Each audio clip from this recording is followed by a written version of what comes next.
दोस्तों 10 मार्च को हमारा कक्षा 11वीं का इतिहास हिस्ट्री सब्जेक्ट का एमपी बोर्ड का वार्षिक परीक्षा का पेपर होने वाला है। इसलिए लगातार दोस्तों मैं आप तैयारी कराते जा रहा हूं। पहले ही दोस्तों मैंने आपको 2 अंकी वाले अति महत्वपूर्ण प्रश्नोत्तर बता दिए हैं। अब दोस्तों हम दिखने वाले हैं 3 नंबर वाले अति महत्वपूर्ण प्रश्नोत्तर। ये हमारा पार्ट 1 रहने वाला है। ओके, फास्ट में आपको बताते जाऊंगा, तो आपको क्या है शॉर्ट में समझते जाइएगा और फिर समझ लेते हैं तो आप आसानी से एग्जाम में कर पाएंगे क्वेश्चन को। तो कौन कहता है कामयाबी किस्मत तय करती है? कौन कहता है कामयाबी किस्मत तय करती है? इरादों में दम है तो मंजिल भी झुका करती है। तो सबसे पहला हमारा क्वेश्चन है, रोमन साम्राज्यों में दासों की स्थिति का वर्णन कीजिए। दोस्तों क्रम से आप तैयारी करना चाहते हैं तो क्लास 11 हिस्ट्री वार्षिक परीक्षा में पौने क्वेश्चन आंसर ग्राम से प्लेलिस्ट पे जाकर क्रम से वीडियो देखकर आप तैयारी कर लीजिएगा। तो रोमन साम्राज्य में दासों की स्थिति आपको बतानी है। तो रोमन साम्राज्य में दासों की क्या स्थिति थी? दास प्रथा प्रचलन थी। रोम में अर्थव्यवस्था में अधिकांश श्रम दासों द्वारा किया जाता था। जो भी कार्य किया जाता था अर्थव्यवस्था में उस श्रम को द्वारा किया जाता था। आगस्टक के शासनकाल से में 75 लाख की आबादी में 30 लाख तो दासी थे। 75 लाख की आबादी थी जिसमें 30 लाख दास थे। यानी दास प्रथा बहुत ही ज्यादा प्रचलित थी। उस समय दासों की पूंजी निवेश की दृष्टि से देखा जाता था। यानी मान लीजिए सस्ते में हमने दासों खरीद लिया, ओके, 10,000 में दास को खरीद लिया, 50,000 में बेच दिया, ओके, दास को अच्छा दक्ष बनाकर। इस प्रकार से भी मतलब दास क्या पूंजी निवेश का भी साधन माना जाता था। वैसे साथ ही घर के काम भी होते थे। ओके, दासों के साथ क्रूरता का व्यवहार किया जाता था। सम्राटों ने दासों में अधिक प्रजनन को भी प्रोत्साहन किया, जिससे अधिक से अधिक दास मिले। एक प्रसिद्ध विद्वान प्लीबी ने दास प्रथा की आलोचना करते हुए उसे उत्पादन आयोजित करने का सबसे खराब तरीका बताया है। यानी दास प्रजनन को उसने क्या बेकार बताया है, क्योंकि इस प्रकार अलग समूह में काम करने वाले दासों को आमतौर पर जंजीर डालकर एक साथ रखा जाता था। फिलिपी ने कारखानों में काम करने वाले दासों के विषय में लिखा है कि कामगारों को एम्प्रो को सील लगा दी जाती थी। उनके अपने सिर पर एक गहरी जाली वाला मास्क या नेट पहनाना पड़ता था और उन्हें कारखाने से बाहर जाने के लिए अपने सभी कपड़े उतारने पड़ते थे। ये सब बारे में दिया हुआ है दासों के बारे में। तो समझ गए, अब सुन लिया है, पढ़ लिया एक बार, इस बार से बस पढ़ के रखिएगा। एग्जाम में आता आराम से 3-4 लाइन आप आराम से लिखाएंगे।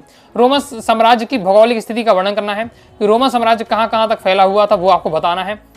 और तो रोमन साम्राज्य दूर दूर तक फैला था। इसके विशाल राज्य क्षेत्र में आज का अधिकांश यूरोप और अर्धचंद्राकार क्षेत्र आता है तथा पश्चिमी एरिया तथा उत्तरी अफ्रीका का बहुत बड़ा भाग शामिल था। भूमध्य सागर में रोम का हृदय कहा जाता है। ये पॉइंट याद रखना है, भूमध्य सागर को रोम का हृदय कहा जाता है। तो ये पूरा आपका दिया हुआ है, तैयार कर लीजिए। शॉर्ट में सिंपल ही दिया हुआ है मैंने। जैसे मंगोल के सैनिक संगठन के वर्णन करना है। मंगोल में सेना पूरी सिस्टम आपको बताना कि सेना का सिस्टम किस प्रकार था, संगठन किस प्रकार से था। तो चंगेज खान के आने से पहले मंगोलों का सैनिक संगठन जनजातियों पर आधारित रहता था। इसमें तंदुरुस्त वयस्क हथियारबंद सदस्य होते थे और यह एक छोटा सा अविभेदित समूह के तौर पर था। चंगेज खान ने आकर प्रारंभ से विभिन्न जनजातीय समूह को महासंघ बनाया। पहले क्या अलग अलग के बहुत सारे संगठन थे, छोटे छोटे संगठन में बता था। तो चंगेज खान ने क्या इसको सबको एकत्रित किया, ओके, एक गुट बनाया, एक संगठन बनाया। फिर इसे सेना को स्टेपी क्षेत्र की पुरानी दशमलव प्रणाली पर आधार पर इसे गठित किया। पहले 10, 100, फिर 1000, 10,000 सैनिक की कई उन्होंने इकाइयां बनाई, जिन्हें कुल कबीले सैनिक दशमलव इकाइयों के साथ शामिल किया गया। फिर विद्रोह के डर से जनजाति समूह वाली सेना के स्थान पर विभिन्न कुलों एवं कबीलों को आपस में मिलाकर नवीन सैनिक संगठन बनाया गया। नवीन सबसे बड़ी इकाई 10,000 सैनिक की। जी आपको पॉइंट याद रखना, ऑब्जेक्ट पूछा जा सकता है कि जो सबसे बड़ी संगठन की इकाई कौन सी थी? 10,000 वाली सैनिक थी, जिसे क्या तुमन बोला जाता है। 10,000 सैनिक का जो संगठन था उसे तुमन कहा जाता था। और इसमें सैनिकों के लिए कठोर नियम थे। कोई भी व्यक्ति अपने अधिकारी की अनुमति के बिना बाहर नहीं जा सकता था। तो ये सब बताया जा रहा है संगठन के बारे में। नेक्स्ट, यायावर साम्राज्य के ऐतिहासिक स्रोत कौन कौन से हैं? यानी हमें यायावर साम्राज्य के बारे में जानना है तो हम कैसे जान सकते हैं? अगर हम वर्तमान समय जानना चाहते हैं तो हम कैसे जान सकते हैं वो आपको बताना, यानी ऐतिहासिक स्रोत बताना है। तो यहाँ यात्रा वृत्तांत, इतिवृत्त है, नगरीय साहित्यकारों के दस्तावेज प्राप्त होते हैं और प्राय इनमें यायावरों के जीवन से संबंधित सूचनाएं अज्ञात व पूर्वाग्रह में ग्रस्त होती हैं। और इसके साथ ही आपका दिया है कि मंगोलों की साम्राज्यिक सफलताओं में अनेक विद्वानों ने लेखकों के वर्ग की अपनी ओर आकर्षित किया है। उनमें से कुछ में से अनेक अनुभवों के आधार पर यात्रा वृत्तांत लिखे गए हैं, जिसमें हमें क्या है हर जगह से लैटिन, इतावली, फारसी, रूसी और मंगोलाई, चीन स्रोतों से मंगोल साम्राज्य के बारे में महत्वपूर्ण जानकारी प्राप्त होती है। नेक्स्ट बहुत ज़्यादा इंपॉर्टेंट है ये क्वेश्चन दोस्तों, किसी न किसी सेट में जरूर देखने को मिलने वाला, हर साल ये क्वेश्चन पूछा जाता है। तो किसी न किसी सेट में ये क्वेश्चन जरूर आएगा कि मध्यकालीन यूरोप में की मैनर व्यवस्था को समझाइए। तो मध्यकालीन यूरोप की मैनर व्यवस्था किस प्रकार से थी वो आपको बताना है। तो ग्राम की कृषि योग्य भूमि को मैनर कहते थे। पहले तो ये आप प्यार रखिए, मैनर कैसे कहते थे? जो भूमि होती है कृषि योग्य भूमि को मैनर बोला जाता है। मध्यकालीन सामंतवाद में मैनर वर्तमान के फार्म हाउस से कुछ मिलते जुलते स्वरूप में होते थे। सामंत की कृषि भूमि के मध्य टीलेनुमा जमीन में किलेनुमा रियायत निरीक्षण गृह होता था। बाकी और इसे मैनर हाउस कहते हैं। बाकी से पूरे दिया हुआ है मैनर हाउस के बारे में। तो एक बार क्या वीडियो को आपको पोस्ट करना है, अपनी तरफ से एक बार अच्छे से पढ़ लीजिएगा और थोड़ा समझने का प्रयास करिएगा, फिर अपने हिसाब से आप लिख पाएंगे। ओके, बिल्कुल रट्टा नहीं मानना है, कुछ 2-3 लाइन बस आपको अच्छे से याद करना है, बाकी फिर अपने हिसाब से समझकर अपने हिसाब से आप आंसर दे सकते हैं। शिक्षा के क्षेत्र में चर्च का आपको योगदान लिखना है। शिक्षा के क्षेत्र में चर्च का क्या योगदान था वो आपका दिया हुआ है कि मध्यकाल में सारा ईसाई जगत अंधकार में ग्रस्त था। इस काल में शिक्षा पर चर्च का नियंत्रण था। चर्च ने शिक्षा के प्रचार प्रसार के लिए जो कार्य किए वह समुद्र में जल की एक बूंद के समान था। यूरोप में केवल बिच्छू एवं पादरी ही शिक्षित थे। बाकी आपका दिया हुआ शिक्षा के बारे में पूरा आपका यहाँ दिया हुआ है कि केवल व्याकरण, तर्कशास्त्र, अंकगणित और धर्मशास्त्र की शिक्षा दी जाती थी। तैयार कर लीजिएगा। नेक्स्ट हमारा क्वेश्चन है, जापान में शैक्षणिक सुधारों पर टिप्पणी लिखिए। यानी जापान में शिक्षा के सुधार पर क्या क्या कार्य किए गए, तो वो आपका दिया हुआ है। कम इंपॉर्टेंट लेकिन नॉर्मल तरीके से एक बार आपको पढ़ के रखना है। ओके, ये आपका दिया हुआ है जापान में शैक्षणिक सुधार के लिए बारे में। नेक्स्ट, पहला अफीम युद्ध कब हुआ, इसका चीन वासियों पर क्या प्रभाव पड़ा, ये आपको पढ़ के रखना है। ऑब्जेक्ट में केवल इतना ही आ सकता है कि पहला अफीम युद्ध कब हुआ, तो ये आपको याद रखना 1829 से 1842 तक हुआ। इसमें सत्ताधारी के वन राजवंश को कमजोर किया और सुधार तथा बदलाव को मजबूत दिया। अब इसे क्या प्रभाव पड़ा वो भी आपको बताने हैं। पहले इस युद्ध के कारण चीनवासियों पर क्या प्रभाव पड़ा वो क्रम से आपका दिया हुआ है। तैयार करिएगा कि अफीम युद्ध के परिणाम स्वरूप व्यापारिक नियंत्रण ब्रिटेन के हाथों में आ गया, जिससे चीनवासियों को अफीम का मूल्य इंग्लैंड की मुद्रा से अब चुकाना पड़ता था और अफीम के व्यापार में परिणाम स्वरूप साम्राज्यवादी ताकतों को चीन में अपने उपनिवेश के स्थापित करने के लिए अनुकूलित अवसर मिल गए। तो ये तीसरा पॉइंट दिया हुआ है कि अफीम का चीन वासियों के मानसिक एवं शारीरिक विकास पर बहुत बुरा प्रभाव पड़ा, जिसके फलस्वरूप चीन में एक ऐसा वर्ग उभरा जो सामाजिक, आर्थिक, राजनीतिक विकास में रचनात्मक सहयोग देने में समर्थ नहीं था। नेक्स्ट बहुत ज्यादा इंपॉर्टेंट है, ये किसी न किसी सेट में जरूर क्वेश्चन देखने को मिलेगा। 2 नंबर या 3 नंबर में आपका आ सकता है कि इक्वाइटर्स यानी अश्वारोही। ओके, अब ऐसे तो हमें डिफिकल्ट लगेगा, समझ में नहीं आएगा। तो इक्वाइट्स यानी अश्वारोही, तो ये क्या है, तो इसके बारे में आपको बताना। तो ये परंपरागत रूप से द्वितीय सबसे अधिक शक्तिशाली और धनवान समूह था। द्वितीय सबसे शक्तिशाली और धनवान समूह था। मूल रूप से ये ऐसे परिवार थे जिनकी संपत्ति उन्हें घुड़सेना में भर्ती होने के औपचारिक योग्यता प्रदान करती थी। सेनेटरों की तरह ये अधिकतर नाइट जमींदार होते थे, परंतु सेनेटरों के विपरीत इसमें कई लोग जहाजों के मालिक, व्यापारी, साहूकार भी होते थे। इसका तात्पर्य व्यापारिक क्रियाकलापों में भी संलग्न हुआ करते थे। नेक्स्ट है, रोमन साम्राज्य के आरंभिक काल को कितने चरणों में बांटा जा सकता है। विश्व की 2 महाशक्तियों रोमन व ईरान के मध्य विद्यमान अंतर बताइए। तो पहले आपको बताना है कि रोमन साम्राज्य का आरंभिक काल उसे कितने चरणों में बांटा जा सकता है। 2 में हम बांट सकते हैं, पूर्ववर्ती साम्राज्य, परवर्ती साम्राज्य। और तीसरी शताब्दी के जो मुख्य भाग का संपूर्ण अवधि है वो आपका पूर्ववर्ती साम्राज्य में जाएगा। परवर्ती साम्राज्य यानी तीसरी शताब्दी के बाद की जो अवधि है उसे हम क्या है, परवर्ती साम्राज्य कहेंगे। फिर आपको यहाँ बताना है रोम और ईरान जो उस 2 महाशक्ति हैं, इनके मध्य क्या अंतर था, तो वो आपको यहाँ दिया हुआ है, तो इसे भी एक बार देख लीजिएगा।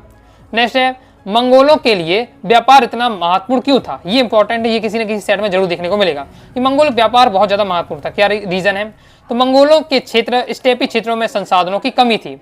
इसी कारण मंगोलों और मध्य के एशियाई यायावरों को व्यापार और वस्तु विनिमय के लिए अनेक पड़ोसी चीन वासियों के पास जाना पड़ता था।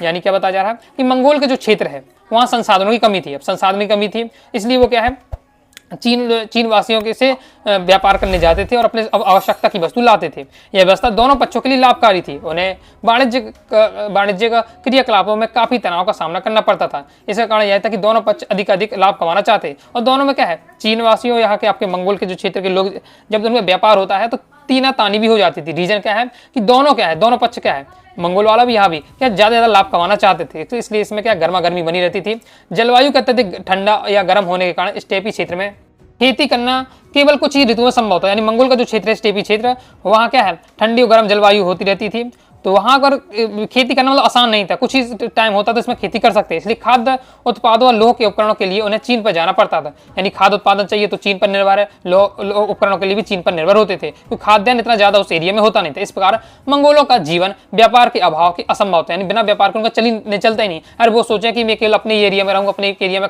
भोजन की व्यवस्था कर लूँ, तो वहाँ भोजन होता ही नहीं है, खाद्यान्न होता ही नहीं है, तो कैसे करेंगे, काम चलेगा। तो उन्हें क्या है दूसरे पर निर्भर रहने पड़ते हैं, इसलिए वो व्यापार का सहारा लेते थे और चीन से व्यापार करते थे। जैसे चंगेज खान द्वारा कायम राजनीतिक व्यवस्था अधिक स्थायी थी कैसे? यानी चंगेज खान के पहले जितने भी और शासक हुए तो वो अपने अपने संगठन में रहा करते थे, ओके, ज़्यादा इतना सफल नहीं थे। और लेकिन चंगेज खान ने जो एक विशाल राजनीतिक व्यवस्था बनाई वो लंबे समय तक चली। चंगेज खान की बात के मृत्यु के बाद भी उसके लंबे समय तक चली। इसका क्या कारण है तो वो आपको यहाँ बताना है कि मंगोल और तुर्कों को मिलाकर चंगेज खान ने एक परिसंघ बनाया। यह परिसंघ 5वीं शताब्दी से अट्टालिया द्वारा बनाए गए परिसंघ के बराबर था।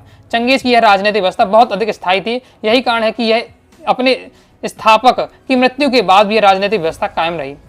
यह व्यवस्था चीन, ईरान, पूर्वी यूरोप देशों में उन्नत शस्त्रों से लैस विशाल सेनाओं के मुकाबला करने के लिए सक्षम थी। परिणाम स्वरूप कहा जाता है कि मंगोलों ने अपने विजित क्षेत्रों में नियंत्रण स्थापित किया और इन क्षेत्रों में बड़ी कुशलता से प्रशासन भी किया। नेक्स्ट बहुत ज्यादा इंपॉर्टेंट है, किसी न किसी सेट में ये क्वेश्चन आपको जरूर देखने को मिलेगा। क्रेटिडन नगरों की 3 विशेषताएं प्रीवियस में आ भी चुका है, तो क्रेटिडन नगरों की विशेषताएं एक क्रम से दी हुई है और सिंपल दिया, पढ़ते ही आपको समझ में आ जाएगा। जैसे इन लोगों को प्रार्थना के लिए बुलाने के लिए वहां घंटियां दूर तक सुनाई पड़ती थी, यानी घंटी लगी थी, बड़ी बड़ी बजा देते थे तो लोगों को पता चल जाता कि भैया प्रार्थना होने वाली है। इसके साथ ही पादरी की आवाज़ लोगों को जमा होने वाले सभागार में साफ सुनाई पड़ सके और कैटिल इस प्रकार के मतलब तैयार किए गए थे कि आवाज़ क्या है सभी को साफ सुनाई दे कक्षा के अंदर, ओके, और बिच्छुओं का गायन भी अधिक मृदु सुनाई दे। इस प्रकार से कैथेड्रल का निर्माण किया गया था। बाकी ये दिया हुआ तैयार कर लीजिएगा। नेक्स्ट आपको तैयार करना है यूरोप के सामंती समाज के अंतर्गत कृषक वर्ग के विभिन्न उपवर्गों का संक्षिप्त विवरण प्रस्तुत कीजिए। तो यूरोपीय सामंतवादी व्यवस्था में कृषक वर्ग के विभिन्न उपवर्ग 3 प्रकार के होते थे। कौन कौन से प्रकार थे? कृषक वर्ग के एक स्वतंत्र कृषक होते थे, फिर कृषि दास होते थे और नाम में ही राज छुपा हुआ। स्वतंत्र कृषक यानी स्वतंत्र कृषक सामंतों की भूमि के केवल स्वतंत्र रूप से खेती करते थे और निश्चित मात्रा में सामंतों को दे देते थे।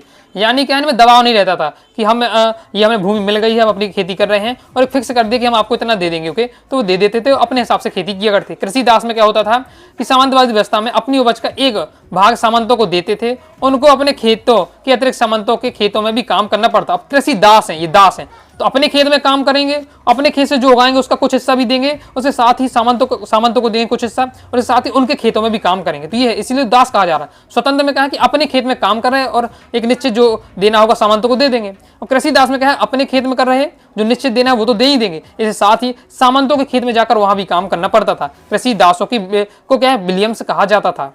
सबसे लास्ट में जो सबसे निम्न वाले थे वो दास कृषक थे और ये क्या है, सर्प कहा जाता है। ये 2 नंबर में आता है, सर्प किसे कहा जाता है, तो दास कृषक को क्या सर्प कहा जाता है, ऑब्जेक्ट में पूछ लिया जाता है।